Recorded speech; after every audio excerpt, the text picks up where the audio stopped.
Israel इंसानियत का दुश्मन बन गया। सेहूनी फौज की जबालिया कैंप पर मुसलसल बमबारी, 100 फलस्तीनी शहीद, दर्जनों जख्मी, 12 इमारतें मुकम्मल तबाह। नुसायरत कैंप पर हमले में 45 शहादतें, ताजा हमलों में मजीद 219 फलस्तीनी शहीद। सेहूनी फोर्सेस के हमलों में शहदा की मजमूई तादाद 8,525 हो गई, 3,542 बच्चे भी शामिल। इसराइल का हमास नेवल फोर्स के सरबराह समेत 4 सीनियर कमांडर्स शहीद करने का दावा।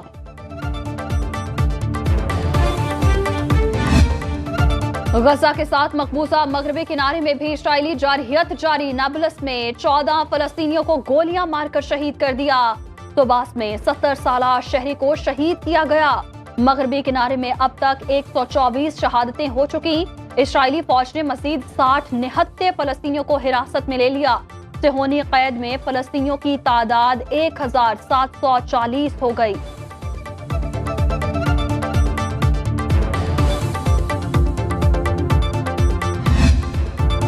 अमन के दावेदार अक़वाम मुत्तहिदा, इसराइल के सामने बेबस सेहूनी हुकूमत ने जंग बंदी का ऐलान भी हवा में उड़ा दिया।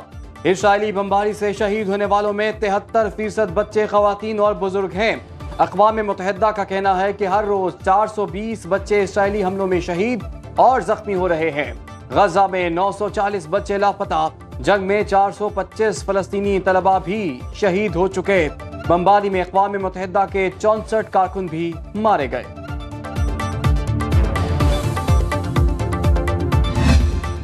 फलस्तीनियों के कत्लेआम के पीछे अमरीकी हुक्मरान हैं। रूसी सदर की अमरीका पर कड़ी तनकीद। कहा, दुनिया भर में अमरीका अफरा तफरी करा रहा है। मशरिक़े वुस्ता, यूक्रेन, इराक और शाम में अमरीका ने हालात बिगाड़े। बरतानवी वज़ीर दाखिला का एक बार फिर मुसलमानों से तासुब का इजहार। बरतानिया में फलस्तीनियों के हक में मुजाहिरों को नफरत मार्च कह दिया।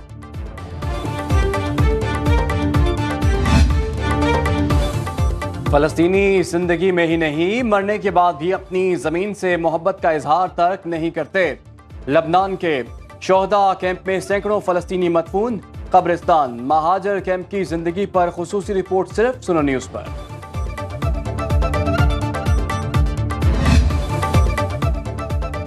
मशरिक़े वुस्ता में क्या हो रहा है? जंग की ताजा तरीन सूरत हाल से बाखबर रहने के लिए देखते रहिए सुनो न्यूज।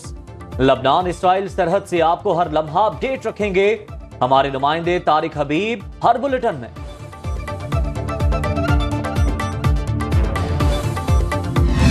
गैर कानूनी मुकीम गैर मुल्कियों की रजा कराना वापसी की डेडलाइन खत्म होने पर हुकूमत ने इनखलाकी तैयारियां मुकम्मल कर ली। लंडी कोतल के मकाम पर अफगान पनाह गुज़ीनों की वापसी के लिए ट्रांसिट कैंप कायम। मुल्क भर में गैर कानूनी तारिकीन वतन की वापसी के लिए 49 होल्डिंग एरियाज कायम। जांच पड़ताल के बाद मुल्क बदर किया जाएगा। सुनो न्यूज की चमन बॉर्डर से खुसूसी कवरेज।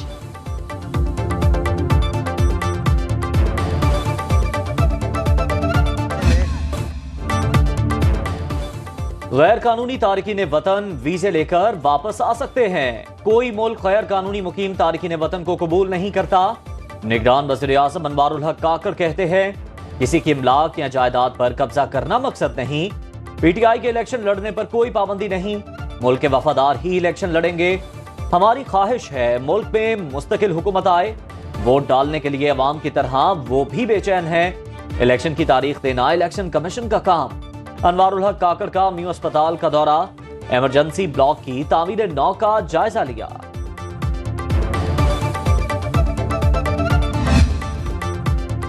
बलोचिस्तान में हम दुश्मनों का एक और वार। तुर्बत में पुलिस चौकी पर हमला, पुलिस एहलकार और 4 मजदूर जाँ बहक। सिक्योरिटी फोर्सेस का इलाके में सर्च ऑपरेशन। निगरान वज़ीर आला बलोचिस्तान मीर अली मर्दान डोमकी का इजहार अफसोस। वाक़े की रिपोर्ट तलब कर ली।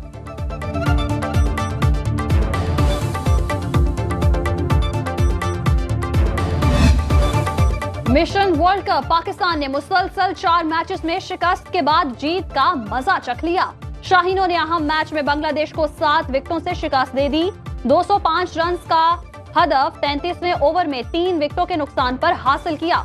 फखर जमान की 81 रन की जारहाना इनिंग। अब्दुल्ला शफीक 68 रन बनाकर नुमाया रहे। पाकिस्तान पॉइंट्स टेबल पर 7वीं से 5वीं पोजीशन पर आ गया।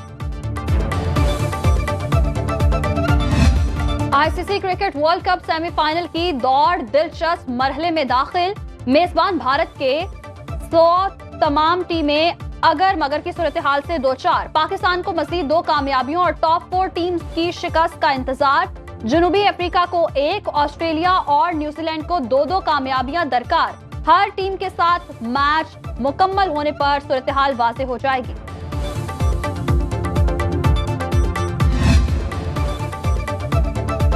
क्रिकेट वर्ल्ड कप की सबसे जानदार कवरेज सिर्फ सुनो न्यूज पर। खुसूसी ट्रांसमिशन में देखिए लेजेंड क्रिकेटर रमीज राजा और आकिब जावेद के माहिराना तबसरे। रमीज राजा ने कहा पाकिस्तान को अच्छे मार्जिन से जीतना होगा। आकिब जावेद ने कहा इमाम उल हक को एक और मौका देना चाहिए।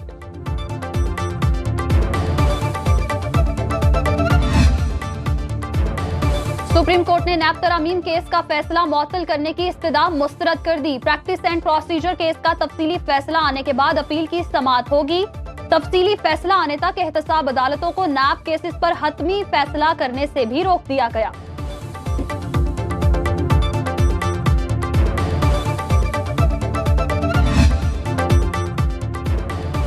Cipher case Adiala jail Rawalpindi में खुसूसी अदालत लगी। चेयरमैन पीटीआई के खिलाफ 10 गवाह पेश। बयान रिकॉर्ड करने का मामला फिर मौखर। खुसूसी अदालत ने गवाहों को 7 नवंबर को दोबारा तलब कर लिया।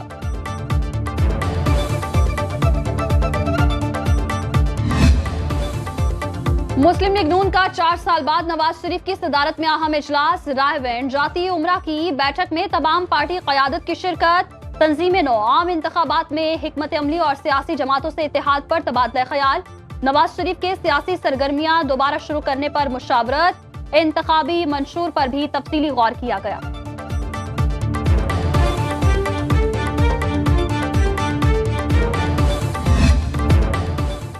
मुस्लिम लीग नून ने इलेक्शन की तैयारियां शुरू कर दी। उम्मीदवारों से 10 नवंबर तक दरखास्तें तलब।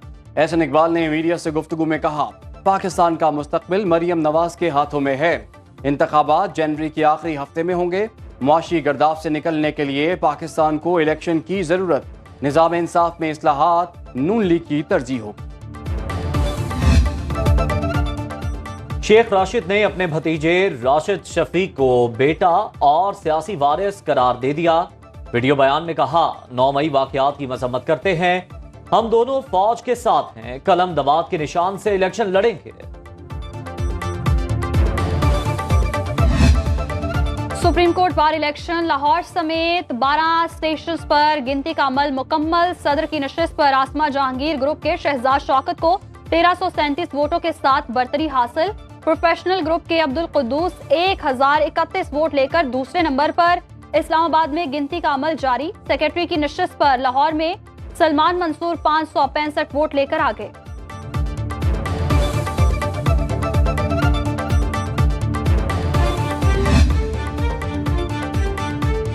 पाकिस्तान स्टॉक मार्केट में जबरदस्त तेजी। दुनिया की तीसरी बेस्ट परफॉर्मिंग मार्केट बन गई।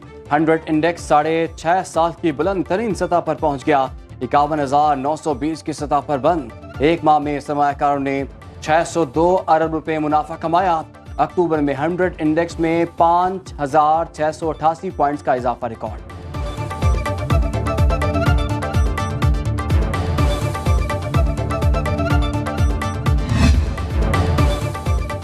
अमरीकी करेंसी ने एक बार फिर स्पीड पकड़ ली। इंटरबैंक में डॉलर 52 पैसे महंगा 281 रुपए 47 पैसे का हो गया।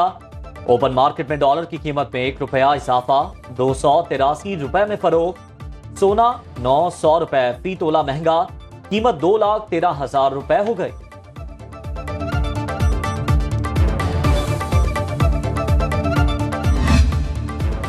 एलपीजी 10 रुपए फी किलो सस्ती हो गई। ओगरा ने नोटिफिकेशन जारी कर दिया। घरेलू सिलेंडर की कीमत में 117 रुपए 47 पैसे कमी।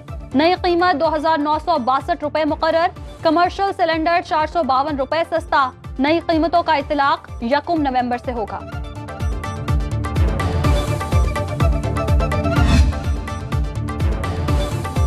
निगरान वज़ीर तवानाई कहते हैं कि गैस की कीमतों में इजाफा मुश्किल फैसला। 10 साल से गैस के ज़खायर में कमी आ रही है। निगरान वज़ीर इत्तलात मुर्तज़ा सोलंकी के साथ प्रेस कॉन्फ्रेंस में बोले, गैस की कमी को पूरा करने के लिए RLNG दरामद की जाती है।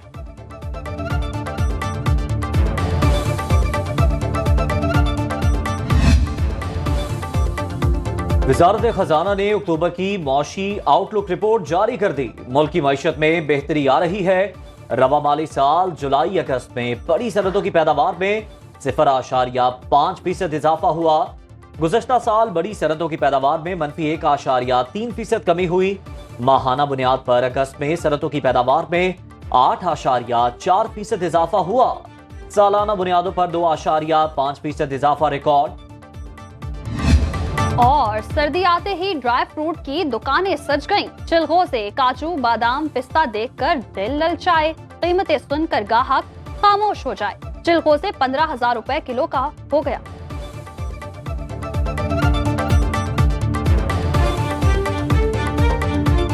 मेरे ख्याल से बस इतना ही मुमकिन है कि हम बाहर किसी रेडी वगैरह से मूंगफली लेके गुजारा कर सकते हैं। बाकी ड्राई फ्रूट्स तो बहुत मुश्किल हो गया। पिछले साल के निस्बत रेट्स बहुत महंगे हो चुके हैं। नॉर्मल बंदे के पहुंचने से सब कुछ दूरी हो चुकी है।